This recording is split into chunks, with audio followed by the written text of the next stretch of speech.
Radhe Radhe everyone, आप सभी का हमारे चैनल में बहुत बहुत स्वागत है। दोस्तों, भाद्रपद मास के शुक्ल पक्ष की चतुर्दशी तिथि को ही अनंत चतुर्दशी कहा जाता है। इस दिन को अनंत चौदस भी कहा जाता है। इसी दिन गणपति का विसर्जन भी किया जाता है। तो जो लोग अनंत चौदस का व्रत शुरू करना चाहते हैं तो वो इस दिन से शुरू कर सकते हैं। और ये जो पूजन है ये बिना व्रत रखे भी कर सकते हैं। और इस दिन ये पूजन सुबह के समय करना होता है। ये पूजन नहा करके स्नान आदि करके आप शुद्ध हो जाएं। रक्त वर्ण या फिर पीले कपड़े पहने, नीले और काले को छोड़ करके आप कोई भी शुद्ध वस्त्र धारण करें और पूर्व दिशा की ओर मुख करके आप इस पूजन को करें। और ये जो पूजन है मुख्य रूप से शास्त्रों के अनुसार किसी नदी के किनारे तट पर करने का विधान माना जाता है। तो इसलिए मैं इसे ओपन छत पर इस पूजन को कर रही हूँ। आप अपनी बालकनी में छत पर कर सकते हैं, नहीं तो आप इसे अपने घर के मंदिर में भी कर सकते हैं अगर सुविधा उपलब्ध नहीं है। तो देखिए, मैंने एक चौकी लगाई है, उसके ऊपर पीला वस्त्र बिछाया है। वहाँ पर रखनी होती है भगवान विष्णु की एक इस तरीके की तस्वीर रखनी होती है या फिर मूर्ति रखनी होती है जिसमें वो शेषनाग के ऊपर योग निद्रा में लेटे हुए होते हैं और लक्ष्मी माता उनके चरण दबा रही होती हैं। तो देखिए, मैंने यहाँ पर उनकी फ़ोटो को तिली के ऊपर विराजमान किया है और मैंने काले तिल से अष्टदल कमल बना करके उसके ऊपर मैंने एक दीप कलश बना लिया है। दीप कलश कैसे बनाते हैं वो मैंने बहुत सारी वीडियोस में बताया हुआ है। और इसके साथ ही साथ आज के दिन यमुना जी का भी पूजन किया जाता है। तो मैंने यहाँ पर देखिए, गंगा जली में गंगा की स्थापना करेंगे हम, और एक और कलश की स्थापना की जाती है जिसमें हम यमुना जी का आवाहन करेंगे। तो देखिए, यहाँ पर तिली रख देंगे और उसके ऊपर हम गंगा माँ का इस तरीके से स्थान देंगे गंगा माँ को। और उसके बाद में हम एक और कलश बनाएंगे, उसके ऊपर हम नारियल रखेंगे, इसमें हम यमुना जी का आवाहन करेंगे। तो आज के दिन विशेष रूप से विष्णु भगवान का, शेषनाग का और यमुना जी का पूजन किया जाता है और अनंत का धागा बांधा जाता है। कहते हैं कि जो भी कोई अनंत का धागा बांधता है उसके सभी मनोकामनाएं पूर्ण होती हैं और जीवन में उसे सुख सौभाग्य की प्राप्ति होती है। और इसके बाद में देखिए, एक पान लिया है मैंने, यहाँ पर मैंने अनंतनाग मिट्टी से बना करके रखे हैं। आप चाहे तो आटे से भी बना सकते हैं, नहीं तो अगर आपके पास तांबे के हैं तो उनका भी पूजन आप कर सकते हैं।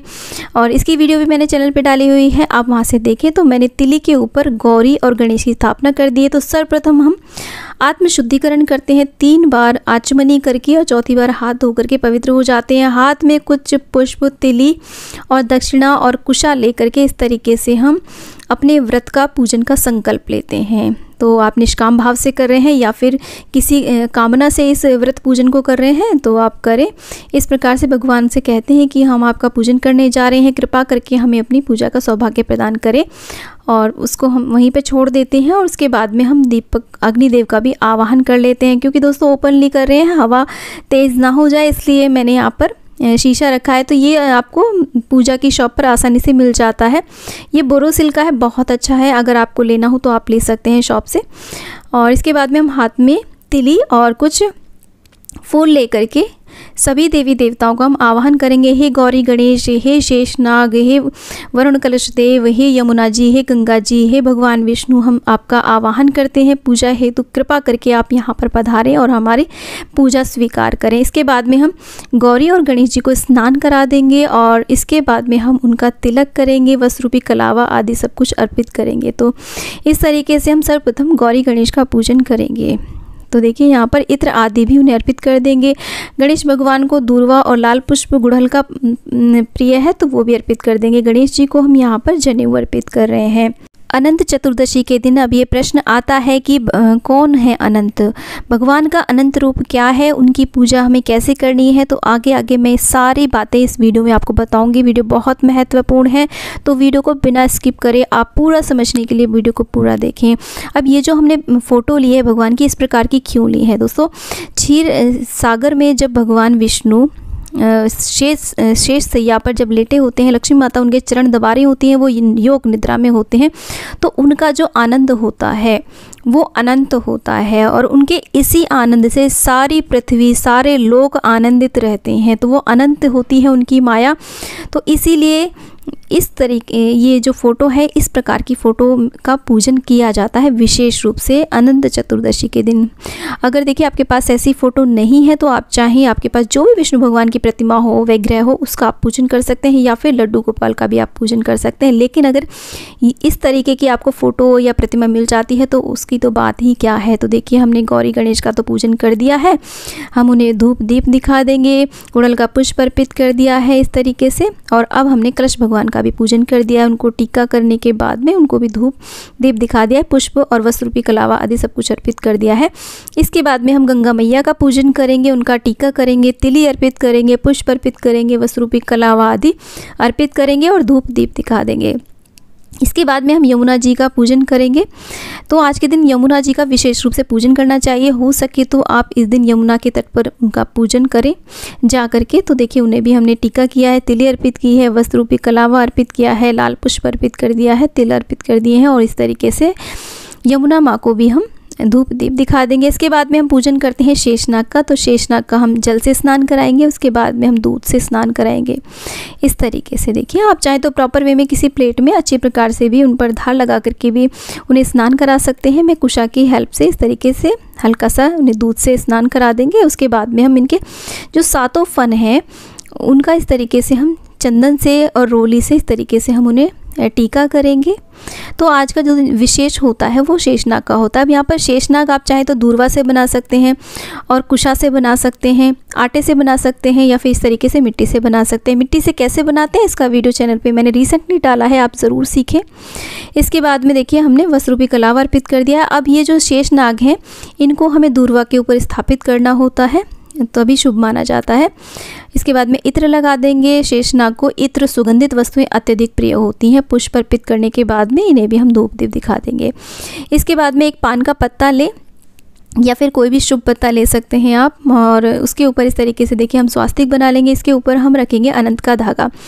अनंत का धागा आप चाहे तो स्वयं भी बना सकते हैं। अनंत का धागा कैसे बनाया जाता है हो सका तो वीडियो में ज़रूर डालूंगी इसके ऊपर, नहीं तो आप मार्केट में बना बनाया भी धागा आता है। इसमें 14 गांठें होती हैं इस तरीके से, और इसे महिलाएं अपने लेफ़्ट हैंड में बांधती हैं और पुरुष इसे अपने राइट हैंड में बांधते हैं।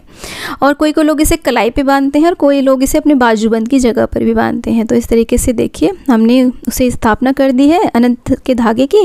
उसके बाद में विष्णु भगवान को पंचामृत से स्नान करा रहे हैं सांकेतिक, क्योंकि ये फ़ोटो है।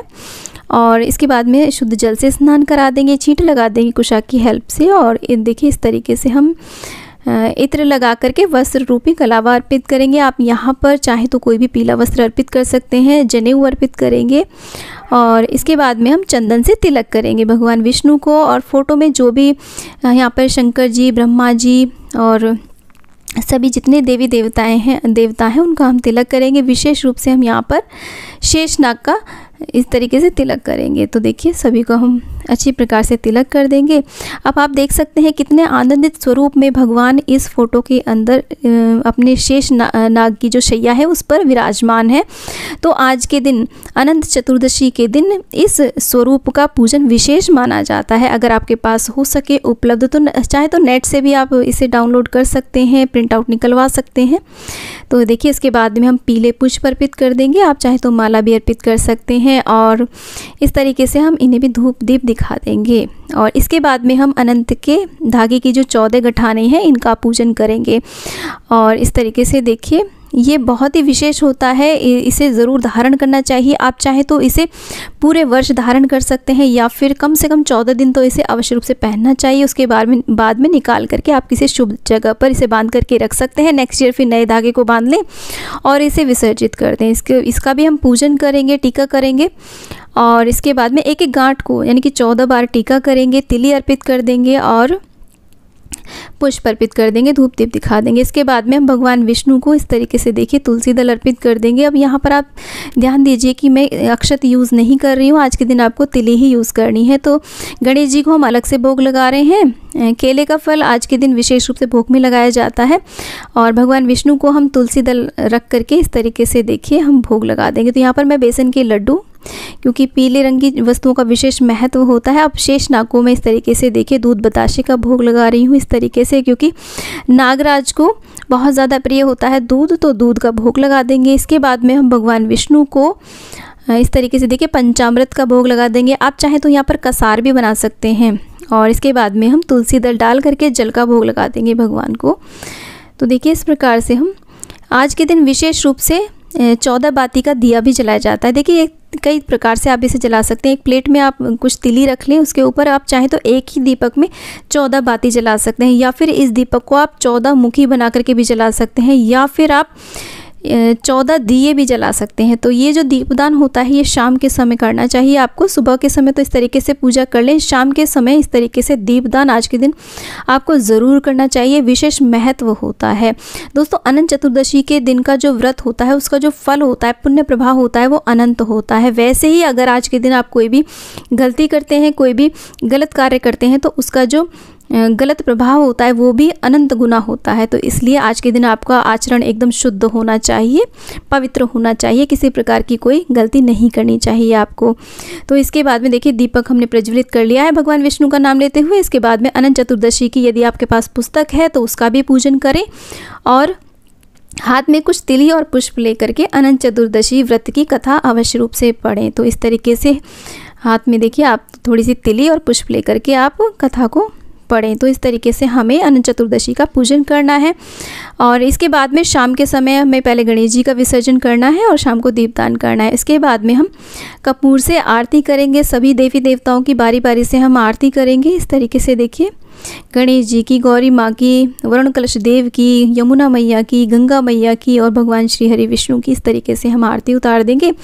अब यहाँ पर आप देख सकते हैं भगवान श्री हरि विष्णु का जो प्रिय वृक्ष है केला, और यहाँ पर तुलसी भी है, तो हम इनका भी साथ में ही पूजन करेंगे। इनको भी हम टीका करेंगे, पुष्प अर्पित करेंगे और इन्हें हम जल से सींचेंगे, तो और इनकी भी हम आरती करेंगे। तो देखिए यहाँ पर केले का वृक्ष है, तो साथ ही साथ इसीलिए मैं इसे खुले स्थान पर इनका पूजन कर रही हूँ, ताकि हम आज के दिन केले का भी पूजन कर लें और साथ में हम कर लें तुलसी मैया का भी हम पूजन कर लें। तो इस प्रकार से आप इसे ओपनली करें। अगर नहीं कर पाते हैं तो आप अपने घर के मंदिर में जैसी भी सुविधाएं उपलब्ध हो। अब यहाँ पर अगर कोई सामग्री आपको नहीं मिल पा रही है तो कोई बात नहीं, आप बिना उस सामग्री के भी पूजन कर सकते हैं। तो देख सकते हैं बादल हो रहे हैं चारों ओर, तो बहुत ही अच्छा मौसम हो रहा है।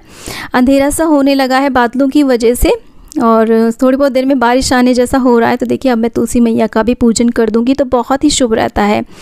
आज का दिन अनंत पुण्यदायी होता है, तो इस दिन आप चाहे तो व्रत आज स्टार्ट भी कर सकते हैं। इसके जो व्रत हैं 14 वर्ष तक किया जाता है और उसके बाद उसका उद्यापन किया जाता है, या फिर आपकी जितनी शक्ति सामर्थ्य हो आप उतने साल इस व्रत को करें। तो देखिए हम इस तरीके से जल फेर देंगे आरती के ऊपर। उसके बाद में हम भगवान से प्रार्थना करेंगे कि हमसे जाने अनजाने में जो भी कोई गलती हो गई है उसके लिए हमें क्षमा करें और हम पर अपनी कृपा दृष्टि बनाए रखें। इसके बाद में हम थोड़ी बहुत दक्षिणा जो भी आपके पास हो सभी को हम अर्पित कर देंगे।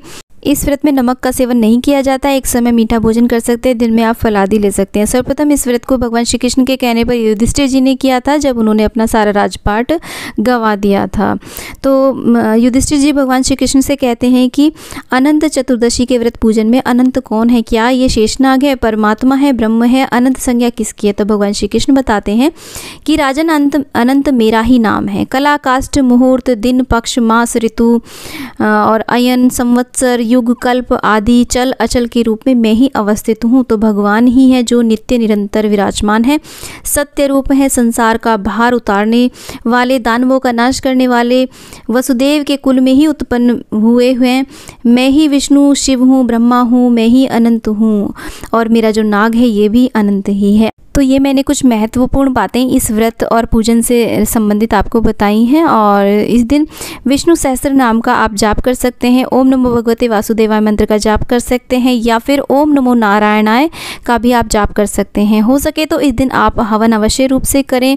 आप चाहें तो इस दिन सत्यनारायण भगवान की कथा भी करा सकते हैं, बेहद शुभ रहता है। उसमें आप केले का मंडप सजा सकते हैं। तो केले का मंडप तो नहीं, हमने बराबर में केले को ही विराजमान कर लिया है, तो ये बहुत ही शुभ है। तो इस तरीके से हमने आज अपना ये पूजन संपूर्ण किया है। आप जब तक ये दीपक प्रज्वलित रहते हैं तब उसके बाद में आप सभी देवी देवताओं को उनके लोकों में आप इन्हें भेज करके उन्हें प्रस्थान करा करके आप इस चौकी को हटा सकते हैं। शाम का पूजन आप अपने मंदिर में कर सकते हैं और शाम के समय आप गणेश जी का अगर आपने स्थापना करी है तो आप उनका विसर्जन कर लें। तो कुल मिलाकर के इस प्रकार से हमें अनंत चतुर्दशी का व्रत उत्सव मनाना है। तो दोस्तों वीडियो अगर आपको थोड़ा भी यूज़फुल लगा है तो वीडियो को लाइक करें, चैनल को सब्सक्राइब करें और वीडियो को ज़्यादा से ज़्यादा शेयर करें और कमेंट बॉक्स में हरे कृष्ण राधे राधे अवश्य लिखें दोस्तों।